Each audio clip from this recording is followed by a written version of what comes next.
Hi, this is Farhan from AlgosFromScratch, and I welcome you to this amazing YouTube playlist on building DistilBERT model from scratch using PyTorch.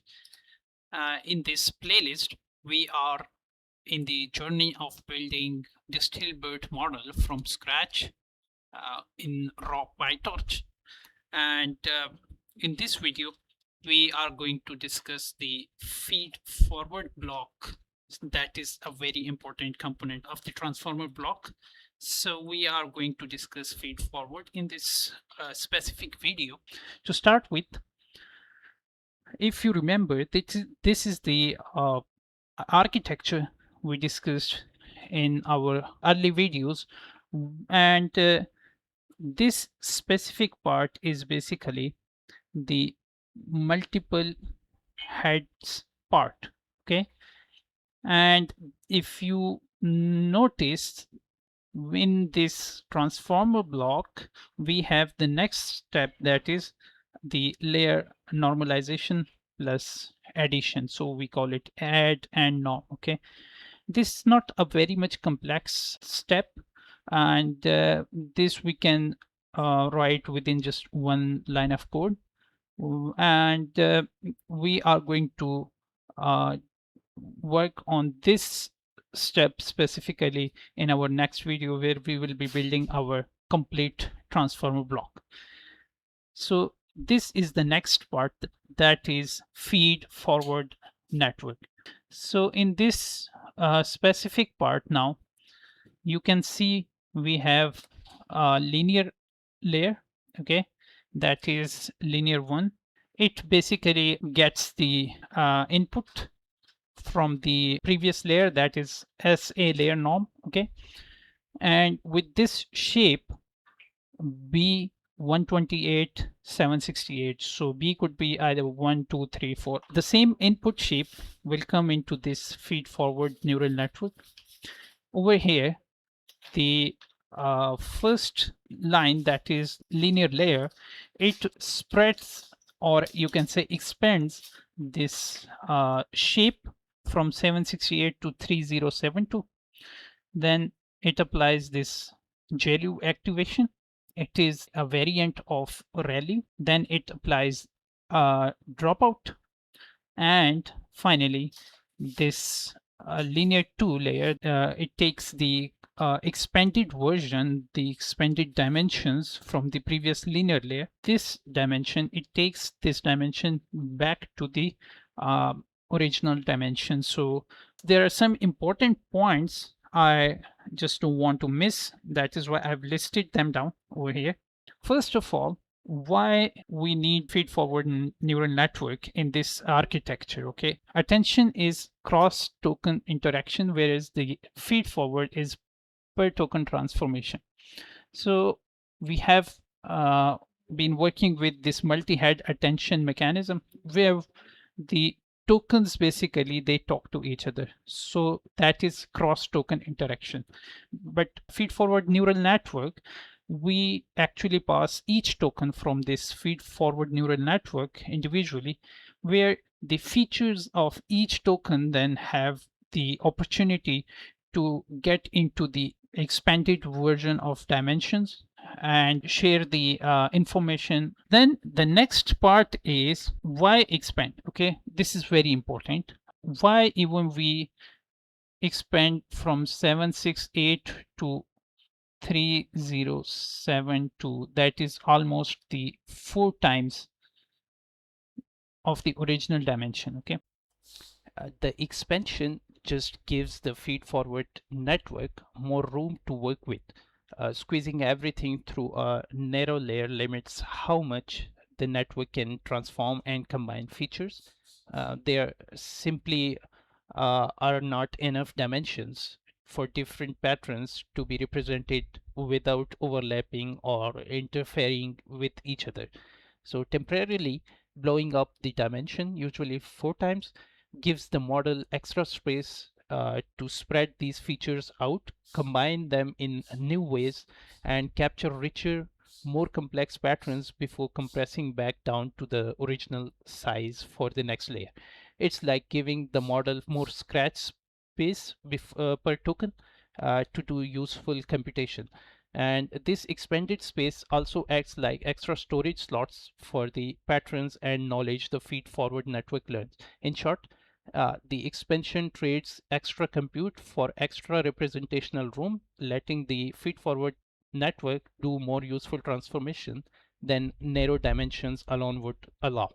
This expansion basically is a linear expansion. Okay, it doesn't add the non-linearity feature. Let's say instead of 3072, if you expand it to 30072 and compress it back to this original dimension, it would be like you have done nothing, because this is totally a linear function. Okay, so the uh, next linear will be getting the linear outputs from the previous one and will be converting it back to the original dimensions.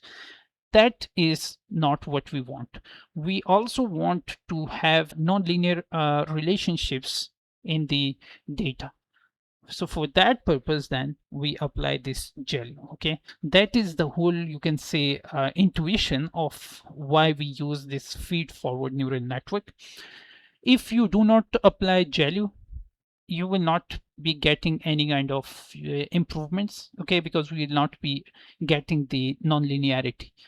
You can skip this higher dimension, you will still get some non-linearity. Okay, but that may be not that much efficient because there is no higher dimensions where the GLU can actually bend the features and extract the non-linearity out of them. So that limited dimension space, or you can say the smaller dimension space, will definitely have some impact, but still you will be able to get some non-linearity. Okay, so with this, let's move on to the coding screen now. Over here, we are going to now implement the feed forward class. This is the final individual module that we are building. After this, we are going to then start combining them. Okay, print model. Okay, so here, if you notice, this is the part, this FFN. We are now going to develop this part. Okay, in this part we have dropout, linear 1, linear 2, activation. That activation is basically GLU activation. Okay, and this dropout. Okay, and if you notice, these are the shapes of these linear layers. Okay, input features 768, output features 3072, and then this second linear layer will be uh, compressing it back to the original shape. Let me just show you the forward method. Okay, so print, okay, type model. It will give me the class, and I just want to do this to get the code. Okay, so this is the source code directory path. I'm going to just import the feed forward FFN. Basically, this is the class name. So I just want to get this class. So from this, import FFN. Let's see if it works. Yeah. So now I will just simply import the inspect, and from inspect I will call the inspect dot get source. It will give me the source code, okay, of this class, and I'm just going to pass FFN. Okay, there is this typo. Okay. Yeah, let me just print it properly. Yes. Yeah, so now you can see here is the whole class.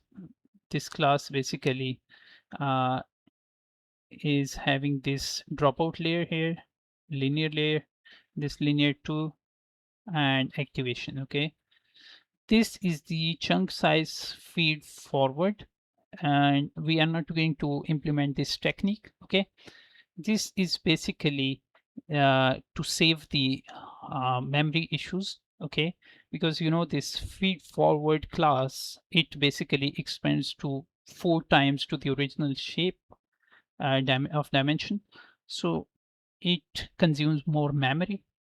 This is basically uh, splitting the tokens on the sequence size. Okay, let's say if we have 1 5.2 768 shape, so this is basically the sequence size.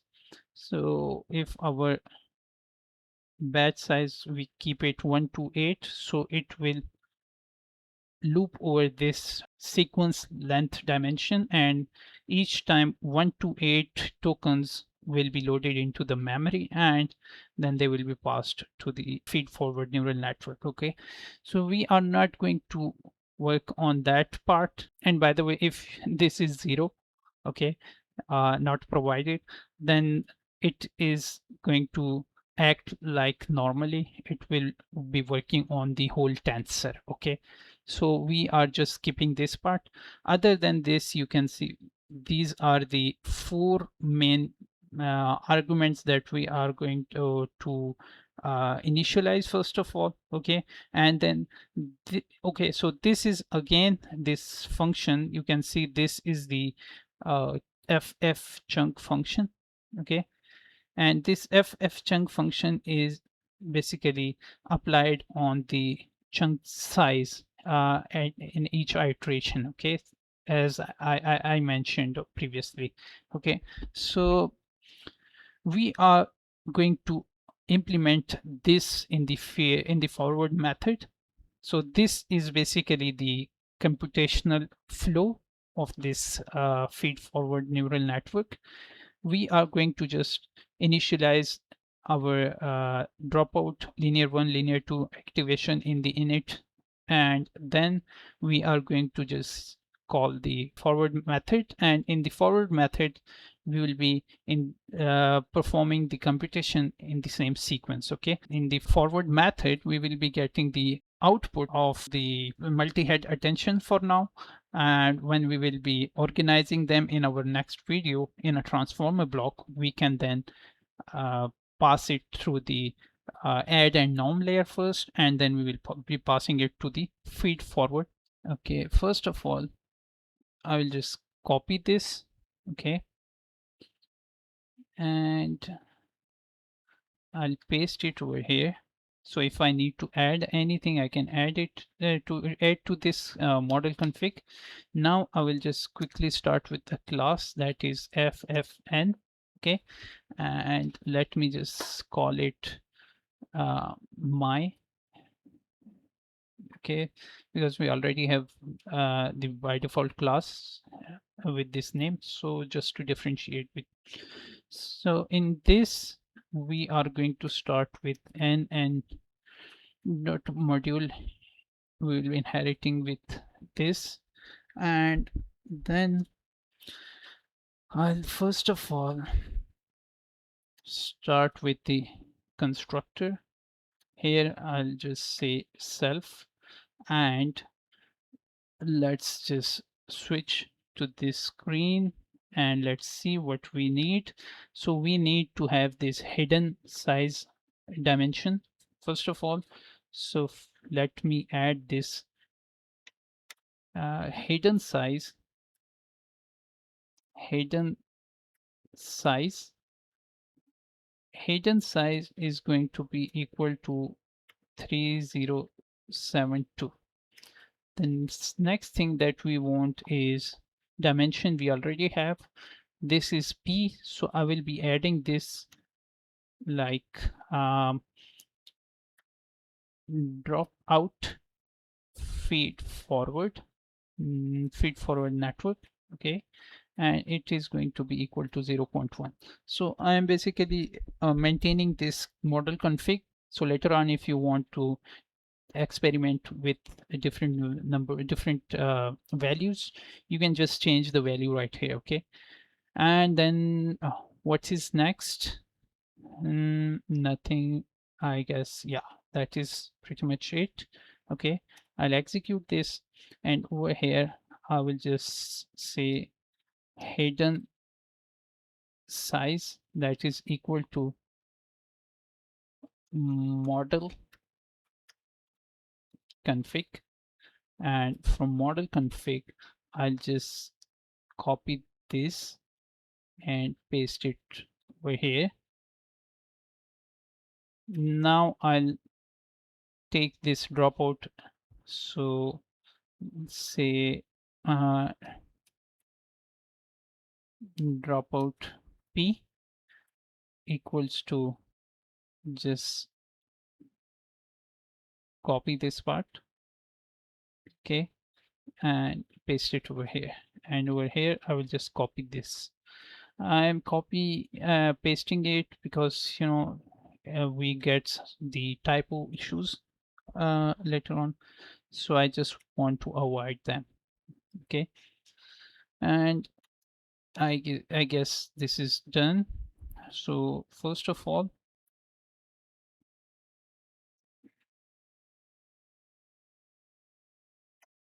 okay, so starting with self dot linear one, it is going to be equal to nn dot linear, and in the in dimension. Okay, so here I will just also take the dimension.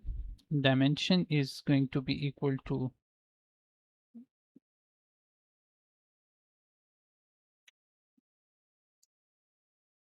just here I will call dimension. Okay, and yeah, so here I'll just say dimension and hidden size. Okay, the next thing I want to do is self dot activation. It is going to be equal to nn dot value activation, and the next part is self dot let me just initialize them in the same sequence, like I will be calling them. Okay, so nn dot dropout. Okay, and p is equal to this dropout p. Okay, so here we will be passing the percentage. Okay, and finally self dot linear 2, that is the layer that will be compressing the higher dimensions back to the original dimension. Okay, so nn dot linear. Okay, and it will be opposite to the first one, hidden size, and the output features are going to be dimension size. Okay, so this is it for the init method. Now I am going to start the forward method. This forward method will be called with the multi-head attention outputs. Okay, and let's just start with this. If we need anything else, we'll add them later on. So first of all, here the first step I want to perform is self dot linear 1. I'll just copy it and paste it over here, and to this I'll simply pass MHA output. Okay, once I pass this, let me just store it to the to a variable that let's call it higher dimension output. Now I will just quickly return this higher dimension out. Okay, and let me just copy this part from here. Okay, I'll just paste it over here. This gives me the multi attention output, so I'll call it multi-head attention output, and I'll just check it first. So this we have completed this task in our previous lecture. Okay, and we have tested it, but let me just check it again. So it gives us this shape. Okay, now here I will just create this object for feed forward neural network class. Okay, so I will call it ffn object equal to ffn underscore my, and yeah, that is it. Yep. Now here I will just call ffn, and ffn output is equal to ffn object, and here I will pass the output of the multi-head attention. Okay, this one, this output we will pass it to the forward, and now if I just print the shape of the output, it should be 128 and 3072. Let me just print it. ffn output. Okay, oops, I need to find the shape just. Yeah, so you can see we are expanding now this dimension from 768 to 3072.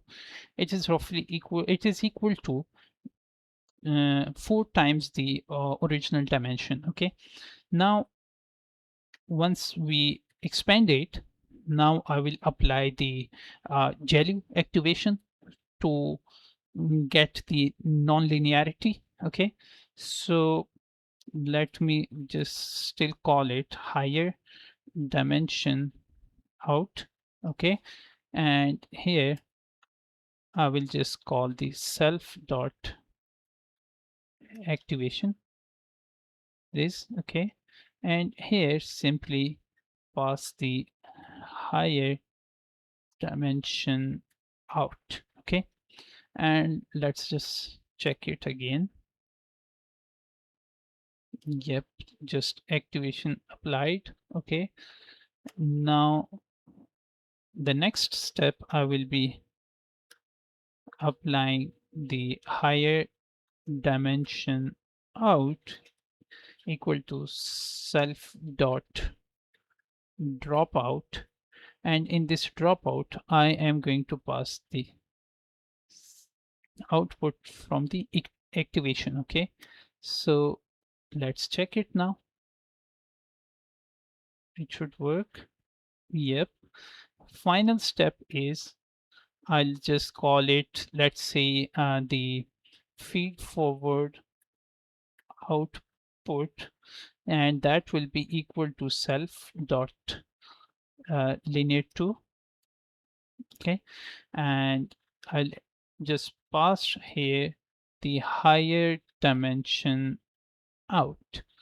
If you notice, this linear 2 will take the higher dimension and compress it back. Okay, let me execute this and execute the testing. Okay, so here I'm returning the higher dimension out. Instead of this, now I need to have ff output simply. So let's see. Okay, so first it expanded the dimension, applied the activation on it, and then applied the dropout, and finally we compress it back with this linear 2. Okay, and if I just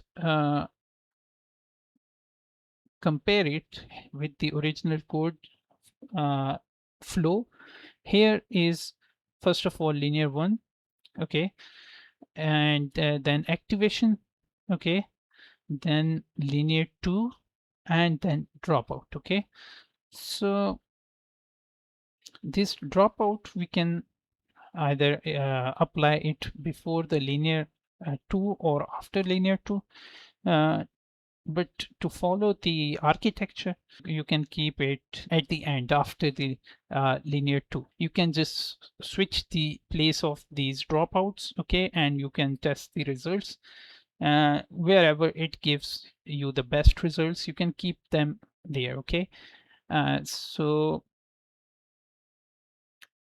I can just simply do this, like just copy this or cut this from this position and will paste it over here. Now I will just copy this and paste it over here, and also paste it over here. Okay, so that is it. Okay, now if I show you, okay, we get the same results. Okay, so that is pretty much it for the feed forward neural network. The next task is now to create this whole transformer block where we will execute the multi-head attention, layer normalization and addition, feed forward neural network, and then again add and normalization. So we will just keep them in this flow and we will pass the data from these layers, okay, in this sequence, and we will just copy paste this same architecture 6 times. Okay, we will have a stack of 6 these transformer blocks. Okay, we will call them then sequentially, and whatever the output is will be the output of the overall encoder part, and then we will just uh, attach it to the classifier head. That is all for this video. I hope you enjoyed the lecture. I see you in the next lecture. Till then, bye bye.